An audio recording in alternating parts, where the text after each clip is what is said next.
السلام عليكم، بسم الله على بركة الله والصلاة والسلام على رسول الله. فيديو جديد يلقاكم ان شاء الله يا ربي بالصحة والسلامة والعافية وباش ما تمنيتو. بغيت نقول لكم شكرا للناس اللي متابعيني، شكرا للناس اللي دخلوا جداد، مرحبا بهم وبكم ان شاء الله باش غادي تزيد القناة لقدام بتشجيعكم ليا وبفضل الله تبارك وتعالى. وبفضلكم، وشكرا لكم على المتابعة، شكرا لكم على الدعم ديالكم. وما تنسونيش كذلك لي لايك، ما تنسونيش من تعاليقكم الزوينين الضغط على زر الاشتراك وتفعلوا الجرس اللي كان اول مره كيشوف القناه. بغيت اليوم جبت لكم هادو جوج مركزات، واحد ديال الليمون اللي كيجي زوين بزاف ومتعدد الاستعمالات، جميع انواع العصائر ممكن نديروه. وهذا ديال السيترون كذلك، مركز ديال السيترون حتى هويا كذلك اللي كيجي زوين. وهذه لقيطه ديال الليمون، لقيطه ديال السيترون، علاش ما نستغلوش الفرصه ونديرو نصايبو ونديروه اما في الفريغو اما في الكونجيلاتور. فين ما وقت ما بغيتيه كتهزيه تستعمليه في اي عصير مع اي فاكهه، كيجي زوين وصحي وشي حاجه ديال الدار. ممكن ديري غير كاس منه، نستعملوه غير كاس منه كما قلت لكم، ممكن غير كاس بحال هكا تديروا في اطرو ديال الماء وتيتشرب بحال المناضه، تيجي زوين بزاف. بما ان المناضه كضر الدراري الصغار بزاف، نستعملوا هذا كاس في اطرو ديال الماء وتعطيها للدراري الصغار كانه كيشرب المناضه، ونبعدوا على كاع الحاجه اللي مضره للصحه ديالنا. هنايا هذا من بعد ما كنصفي السيترون كنصايب منه هذا ما كنضيع فيه حتى شي حاجه، ما كنضيع. هذا ديال السيترون وهذا ديال البرتقال او الليمون. ونتمنى ان شاء الله الفيديو يعجبكم، تابعوني حتى الاخير. الطريقه راه بسيطه، ماشي شي حاجه صعيبه، طريقه بسيطه وسهله، ونتمنى ان شاء الله تجربوها. ودابا غادي ندوز معكم الطريقه وباش صايبت هذا جوج المركزات، طريقه بالتفصيل. بسم الله على بركه الله. هنايا كيف ما تشوفوا معايا، كيف ما شفتوا في الاول ديال الفيديو، هنايا كيف ما كتشوفوا معايا عندي 2 كيلو ديال نافيل. هانتوما كيف ما كتشوفوا ممكن تستعملوا حتى المنظرين، غير هو نافيل كيكون مركز اكثر. هانتوما تبارك الله خيرات بلادنا. هذا خديته غير ب3 دراهم للكيلو، يعني رخيص بزاف. علاش ما نستغلوا الفرصه ونصايبوه ونحطوه عندنا هنا. كيف ما كتشوفوا غسلته ونشفته. عندي هنايا كذلك السيترون، حتى هو كيدير 2 دراهم ونص باش خديته انايا هنايا. صراحه كيجيو زوينين بزاف. ودابا غادي ندوز باش تشوفوا معايا الطريقه. عندي هنايا 2 كيلو ديال السنيده اللي عندي، يعني غادي ندير هنايا عندي 2 كيلو ديال الليمون، غادي ندير فيها تقريبا واحد 700 غرام ديال السنيده. انا ما غاديش اللي بغى يدير كيلو ممكن يدير كيلو، اللي ما بغاش راه اللي بينقص الحلاوه يدير غير 700 غرام ديال السنيده، يعني كل كيلو فيه 350 غرام. 2 كيلو ديال الليمون فيها 700 غرام ديال السنيده. وهنايا عندي السيترون 2 كيلو، غادي ندير فيها 750 غرام السنيده لانه كيكون حامض شويه بزاف. غادي نزيد شويه ديال الحلاوه فيه، وغادي تشوفوا نوريو ندوز معكم الطريقه باش تشوفوا كيفاش غادي نوجدهم بجوج. اول حاجه غادي نبدا بها وهي السيترون.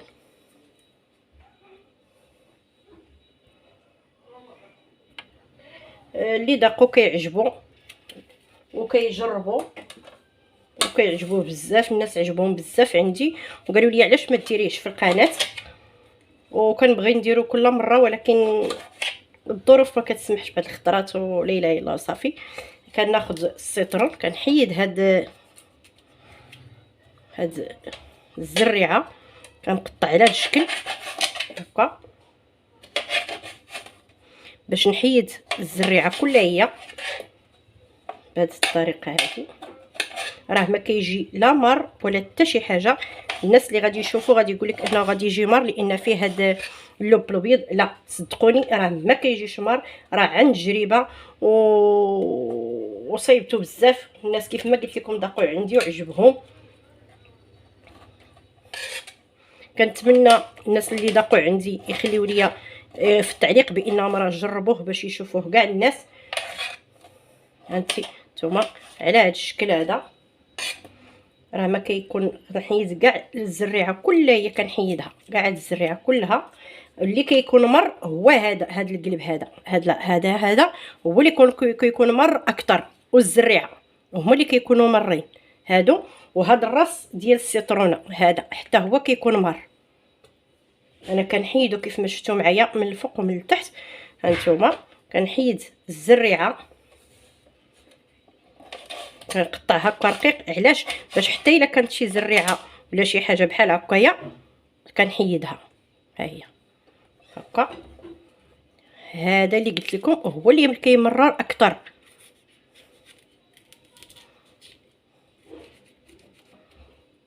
هذا هو اللي كيمرر اكثر.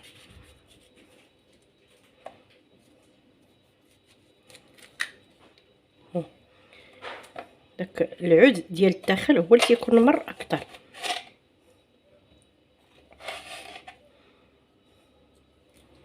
صدقوني وصفه زوينه بزاف وكتنفع في رمضان. كيكون ساهل باش تصايبي بها العصير، غير كتجبدي القياس اللي بغيتي وكديريه مع اي فاكهه. غادي تشوفوا معايا الفيديو اللي صايبت به العصير ديال الكاكي والبنان، اللي جا واحد العصير ممتاز بزاف وجا لذيذ بزاف.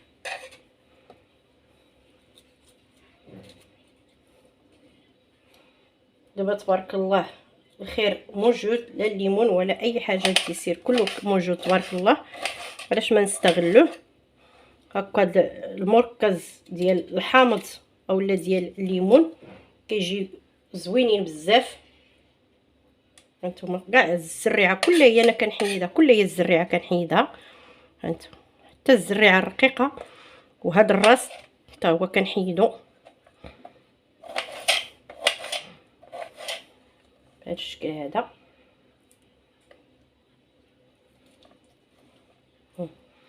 الزريعه كلها كنحيدها، كنخليش فيه الزريعه نهائيا.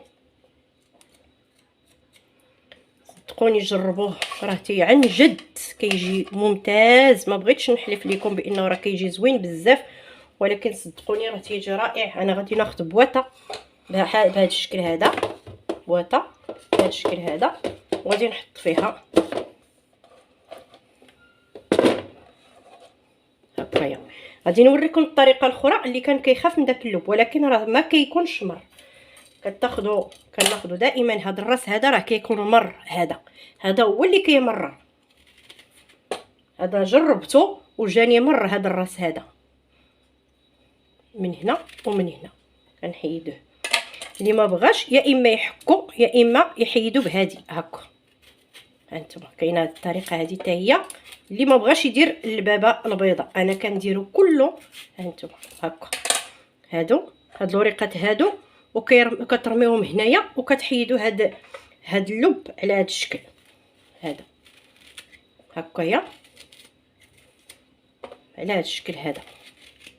انا غادي نقي معكم هذه كامله باش نوريكم الطريقه الثانيه اللي خاف منه اللي يجيه مر. اما راه ما كيجيش مر، كيجي غير مركز اكثر وكيجي لذيذ.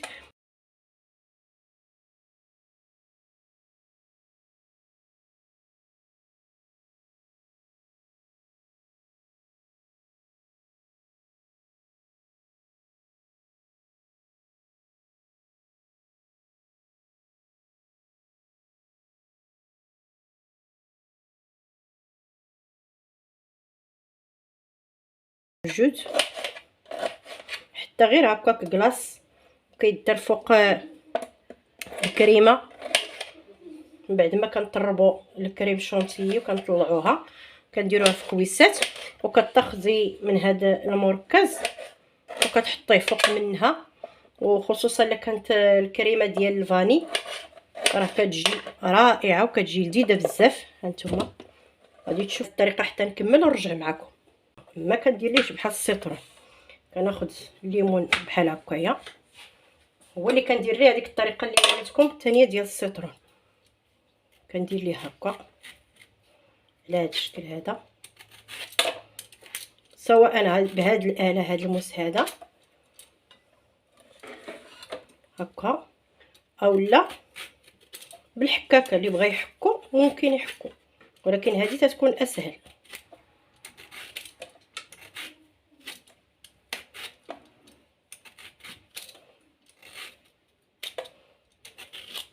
هكا بهذا الشكل هذا، وكنحيد ليه هكايا وكنقيه عادي.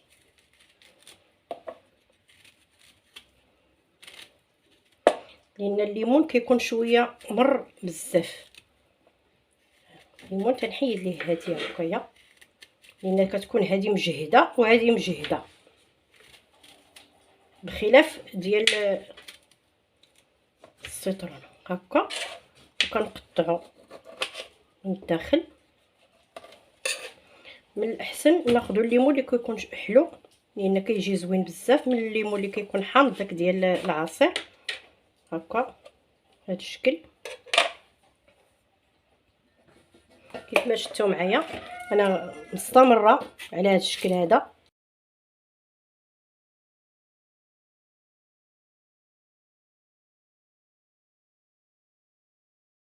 دابا غادي ندوز باش ندير لهم سنيده. كيف ما قلت لكم الليمون حلو.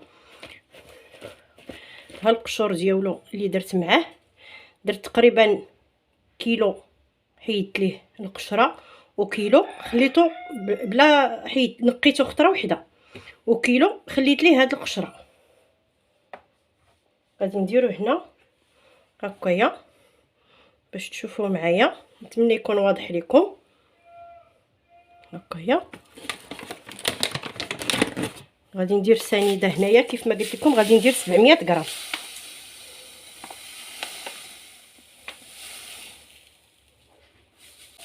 نتوما هنايا 705، ولكن ماشي مشكل ديال سنيده لان الليمون حلو. ما بغيتش نكثر ليه السكر. هكا على هذه الطريقه، وغادي نخليه هكا مره نحركو كل مره شويه، ندور دوره ونحركو حتى تذوب هذه السنيده وتيولي لنا السيرو. غادي تشوفوه كيفاش غادي يرجع. وهذا السيترون حتى هو بهذا الشكل هذا. ها هو كيف ما كتشوفوا. هنا غادي ندير 750 غرام ديال السنيده.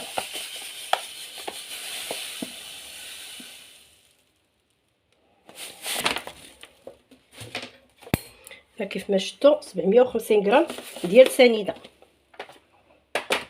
اللي درت فيه. غادي نغطيهم بجوج. غادي السوبيره غادي ندير لها الغطا ديالها، وهذا غادي ندير ليه السلوفان، وغادي نخليهم مره نحركهم. وغادي ان شاء الله من بعد ما يوجدوا ونبغي نطحنهم غادي نرجع معكم ان شاء الله.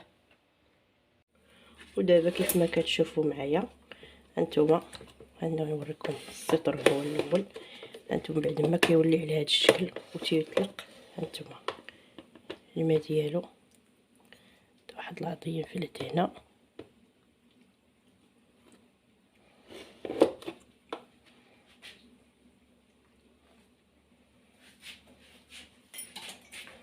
المهم ها هو شفتوه تيولي على هذا الشكل هذا.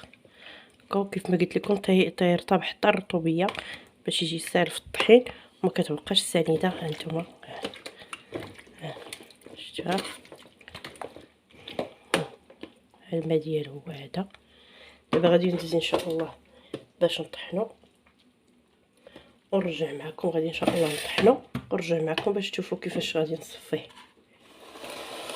وهذا كذلك الليمون، هانتوما شفتوا كيفاش طلق الليمون تبارك الله. ها تا هويا. دابا غادي ندوز ان شاء الله باش نطحنوهم. بعد ما نطحنوهم غادي نرجع معكم باش تشوفوا تبعوا معايا المراحل كامله باش تفهموا كيفاش.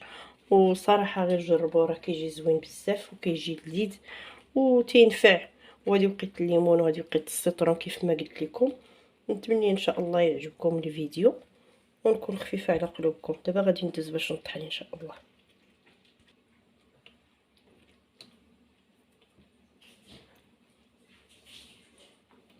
نتوما كيف ما كتشوفوا بعد ما كنطحنوا تيجي لهذا الشكل هذا. خصو يطحن مزيان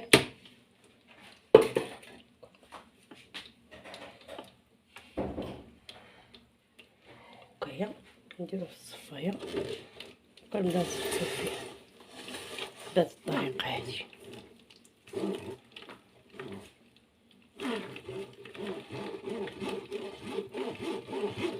هكا غادي نستمر هكا في هذه الطريقه هذه. نزيد فيه واحد شويه تاع الماء، غير واحد نص كاس اللي بغا يدور ليا الراس ديال الماكينه ما يوقفش، حتى نعاود نطحنو تاني مزيان ونعاود نصفيه صافي.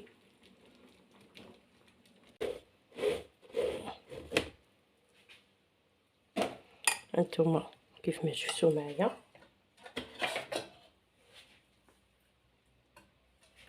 هكا. هذا هو المركز ديالنا، وهذا غادي ندوز دابا. اللي بغا يديرو غير في بواطه ويخليه، راه كتهزيه غير هكايا وكيتهز، واخا كان في الكونجيلاتور ولا في الفريغو راه ما كيجمدش، كيبقى على كيبقى بحال الكلاص، كتهزيه هكا. اللي بغا يديرو في الساشيات كيف غادي ندير ليه انا، كيف غادي تشوفوا معايا، راه ممكن يديرها. وهذاك الشيء اللي بقى ليا ديالو هو هذا، غادي نشدو، غادي نزيد عليه واحد شويه ديال السنيده، واحد 2 معالق ديال السنيده، وغادي نردو يطيب. وغادي نستعملوه في الكيكات، نستعملوه في صابلي، في غريبه، في اي حاجه بغيت ندير في نكهه بالحامض اولا بالسيترون تنهز منه تيولي بحال شكل، تيولي مربى. كنستعملوه في اي حاجه ديال الحلوى بغيت نكهها بالسيترون اولا بالحامض كنلقاه. هانتوما غادي تشوفوا معايا، يعني راه ما كنضيع فيه حتى شي حاجه، ما كنضيعها فيه. دابا غادي نزيد فيه السنيده كيف ما غادي تشوفوا معايا.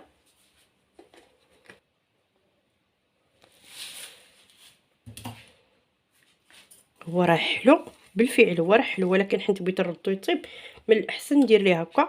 غادي نشعل عليه دابا، هذا غادي نديرو يطيب وغادي تشوفوا كيفاش غادي يولي ان شاء الله. ودابا غادي ندوز باش نطحن الليمون.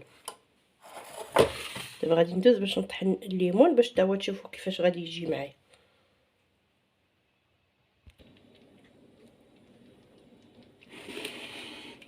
والليمون كذلك بعد ما كنطحنو حتى هو كنصفيه على هذا الشكل هذا. مرة طحناه بلا ما بلا حتى شي حاجه، غير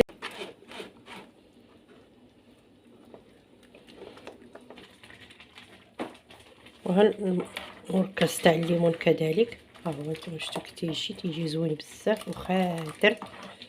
ها هو دابا غادي ندوز حتى هو باش نديرو في الساشيات ونرجع معكم. وها هو دابا وجدوا المركزات بجوج كيف ما قلت لكم. هذا ديال السيترون درتو في الساشيات صغار على هذا الشكل هذا هكايا، كل واحد درت فيه تقريبا 2 كيسان، عطاوني 4 الساشيات. هذا المربى اللي صايبت كما قلت لكم هو راه باقي سخون، المربى اللي صايبت ديال السيترون. وممكن نخليوه غير هكاك، ما نرطوهش مربى، تخليوه غير هكاك تندير تستعمليه في اي حاجه، ممكن في الصابلي، ممكن في غريبات، في الكيكات، في اي حاجه بغيتي ديريه فيها كتنكهي به كيجي زوين بزاف. وهذا ديال الليمون كيف ما شفتوا درتو غير في 2 ساشيات، فرقتو غير على 2، غادي نحطو هكاك. تما بغيتي طريف كتقطعيه وكتخدمي به، ديري به العصير اللي بغيتي. هذا اللي صفيت من الليمون حتى هو كنستعملوه، ما تنضيعوش، تنستعملوه حتى هو في الكيكات، في اي حاجه بغينا نكهوها بالليمون. وممكن دير ليه نفس الطريقه، ديروا ليه نفس الطريقه اللي طيبت بها السيترون كذلك، وتيبقى مده طويله ما تيخسر ما حتى شي حاجه. وهادو هما 2 المركزات اللي وجدت معكم، نتمنى ان شاء الله يعجبوكم. وما تنساونيش من لايك، ما تنساونيش من تعليقكم الزوينين، وإلا عجبكم الفيديو تبارطاجيوه مع الاصدقاء والاحباب. وشكرا لكم على المتابعه، وبالصحه والراحه.